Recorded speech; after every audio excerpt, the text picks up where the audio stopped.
দোকানে তো ফুচকা খেতে গেলে 10 টাকায় মাত্র 4 পিস দেয়, তাতে কি সেভাবে মন ভরে? তাই বাজার থেকে 3 প্যাকেট ফুচকা কিনে নিয়ে চলে এলাম।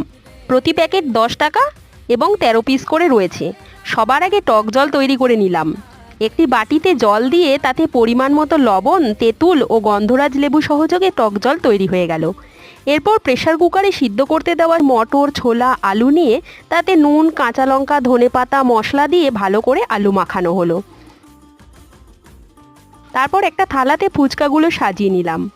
আহা, দেখেই জিভে জল চলে আসে। সবচেয়ে বড় কথা, এইভাবে বাড়িতে বসে বেশ তৃপ্তি করে ফুচকা খাওয়া যায়। ফুচকা ভেঙে আলু মাখা ভরে টক জলে চুবিয়ে শুধু খাওয়ার অপেক্ষা। দারুণ।